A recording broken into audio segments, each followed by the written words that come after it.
we had a caller on the Uncensored Call-In show who made a really interesting point about autism rates in kids, because RFK Jr. has been talking about this massive spike. And I'm going to paraphrase the general idea, because the idea was that what we perceive to be autism in young people today may actually be developmental disabilities caused by tablets. And some people instantly said, BS, there are kids that are 1 or 2 that are showing autism symptoms. So I want to clarify this, but I do think it's important to talk about. We're seeing a massive uptick in autism diagnoses now among very young people, children, over the past 10 years. And while I do think a lot of it is regular old autism, I also think some of it may be developmental disabilities caused by children being handed tablets. And so the idea is basically this. A kid is 1 and cries. How do humans handle that? The human talks to the kid. Yeah, don't shake your babies. Oh. That's coming from a cop who said that. I don't know what you're talking about. But we largely will talk to the kid, right? So I have a new baby cries, and my wife is saying, like, what do you want? I just fed you, and interacting in a normal human way. Parents now put a tablet in front of the kid or the baby and press play. That is not a normal social interaction. So what then happens is, in the most formative years of a human's life, when the neural pathways are being built around how a human needs to interact, they've replaced human social interaction with auto-played videos. What do you get? A child that is dissociative, antisocial, that may be similar to autism symptoms that is being diagnosed as it, but it could be technology causing this. Well, and during COVID, we had kids looking at screens for the full day, for like 6 hours a day, and that's all they had. The other thing you were mentioning, what was going on during COVID with education, and the other thing we taught our kids during that time is that education doesn't matter. Right? So it's very hard to pull kids back and say, now it matters what your grades are. Now it matters that you show up for school, even though during COVID, if you were around, this was in Brooklyn, New York, if you were around someone who had COVID, you couldn't go to school for 2 weeks. So we already taught them that education is bogus, that it doesn't matter if you go to school, that it doesn't matter if you learn anything, because they weren't learning anything on the Chromebooks that got sent home. And so now how do you tell a kid who's entering high school, now education matters, even though we have destroyed your education from 4th grade to the present? And you use the word stunted for this mental, cognitive, and emotional development. Yes. And not only might that be possible, it literally has to be possible. It has to be. It has to have happened, because if you took these same children, the same ages, and you put them on a starvation diet for 18 months, they would not physically develop correctly, and they would never get that growth back. You can't get it back. We all know we learn things best at certain ages. And once you've lost that opportunity, you can't teach someone how to read or think or relate in the same way ever again. It's gone forever.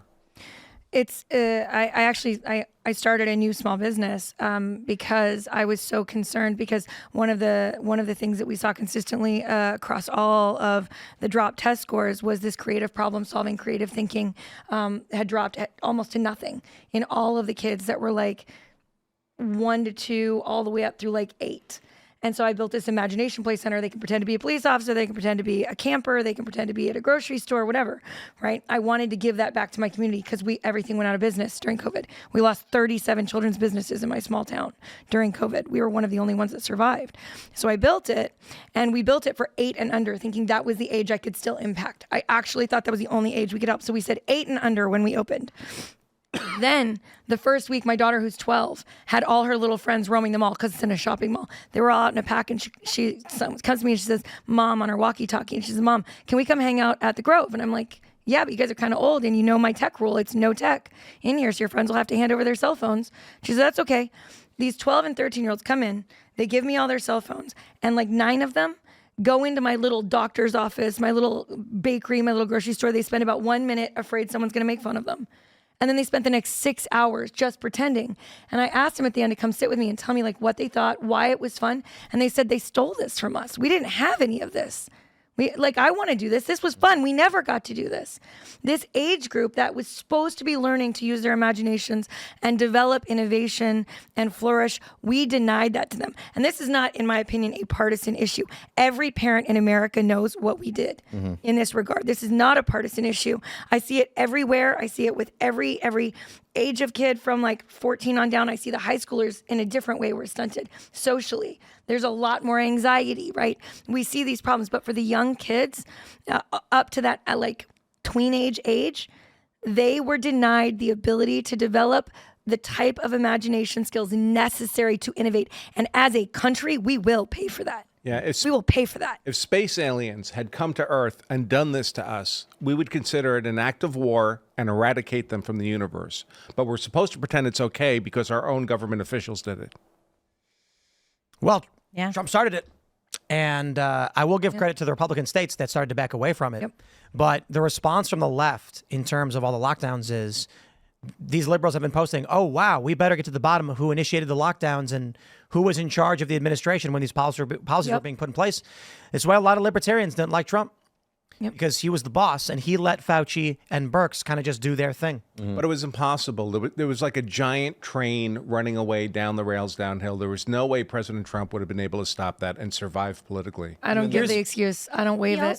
He also trusted institutions, right? I mean, Trump's He's not a doctor. full hatred of institutions didn't come until after they tried to destroy him fully. So I think that's part of it as well. I'll also say, like, I absolutely have a huge problem with all of things that Trump and then Biden did during COVID that destroyed small businesses and children. That was going to be my point. If they want to go after Trump for what he did, how could you not then go after Biden? You have to go after both. They both shut down.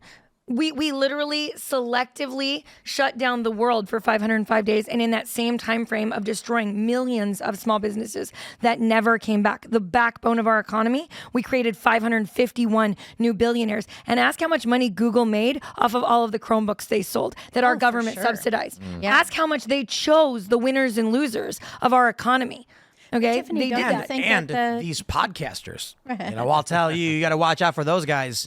They made a lot of money. Don't you think, Tiffany, that the government really stepped up and made sure to make millions of people reliant on government funds during that time? It feels like they stepped up and made us reliant on everything. And that was their whole point. And it was both parties. This was not a one party. This was a power thing. This was not a party thing. This was a power thing. And once that party got there, they kept it. Government. To rise up against law enforcement, the rule of law, so then they could push back and not have like any sort of deterrent when they overthrow the United States. Go on. And then they rioted and firebombed the White House grounds and St. John's Church, and they got away with it. Another we didn't get any facet. commissions. We didn't get any hearings. Another facet here, of course, is traditionally when we had high rates of employment growth, it came from small business. It didn't come from big corporations. We obliterated the small business. We obliterated the source for those job growth. When Biden wanted to increase job numbers, what did he do? Every job he created was a government job. Yep. That's why there's tens of thousands of people available. But they're still on probationary employees to be fired by Trump. A lot of people don't know this, but I'm actually the public policy liaison for the American Small Business League.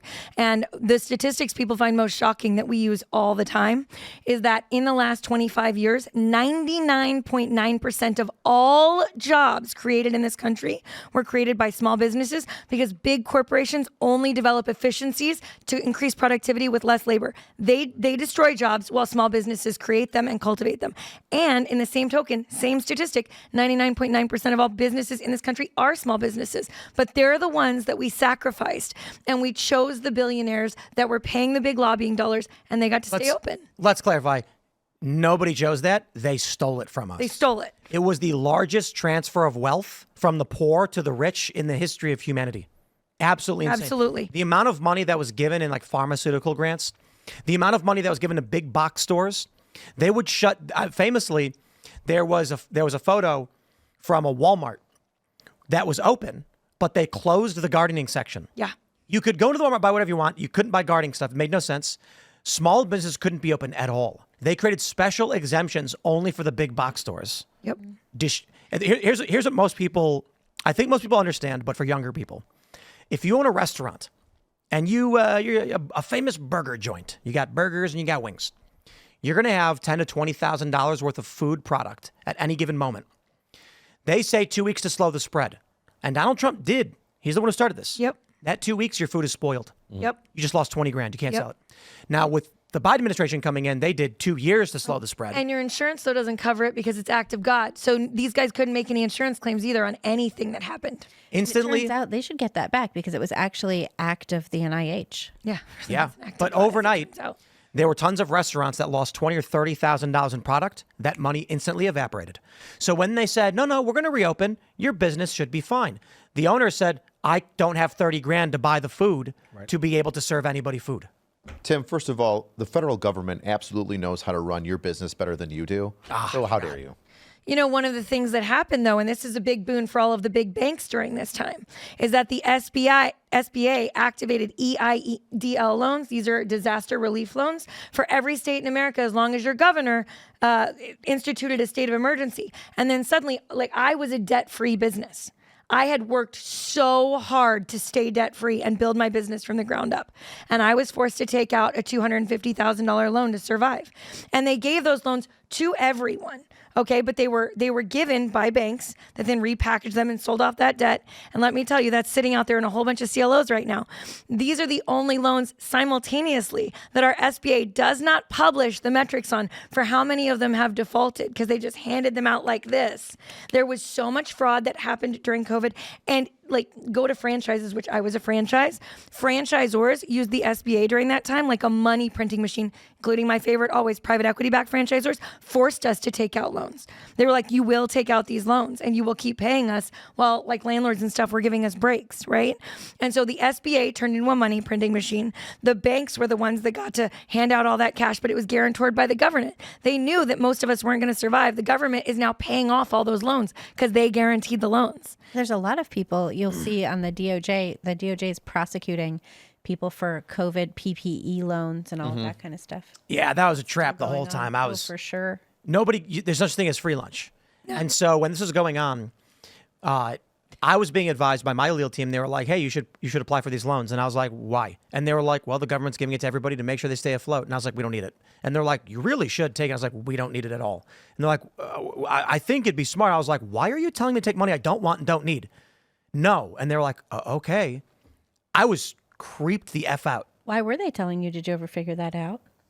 Were they getting kickbacks or something? No, I don't know. The argument made was like everybody's hurting right now. The money is available and it can be forgiven. Use it to pay your staff. And I was like, my company's actually making money right now. I am not touching PPE loans. Goodbye. And The we lobbyists fought so hard. There was so much advertising money poured into it, though, because this money was printed by the government and handed out by the banks, and the banks just got the money passing through, and they got all of these transaction processing fees. They made huge money, and I am guilty. I had to take the PPP loans. We were shut down for 17 months. We were not surviving, and I didn't get my first grant for a year. I did get a grant. Not nearly the like level of grants that other people got, but I got a small grant. And then I ultimately had to, after a year passed, I had to take a loan. My franchisor made me. So I had to take out a loan. But we were debt-free businesses. So many businesses were debt-free. But you have a personal guarantee on your lease. So you got to pay it. You've got a personal guarantee because small businesses don't get the benefit of LLC protection like big businesses do. Thanks for checking out this clip from Timcast IRL. Make sure to watch the show live Monday through Friday at 8 p.m. Subscribe to this channel, and we will see you all there.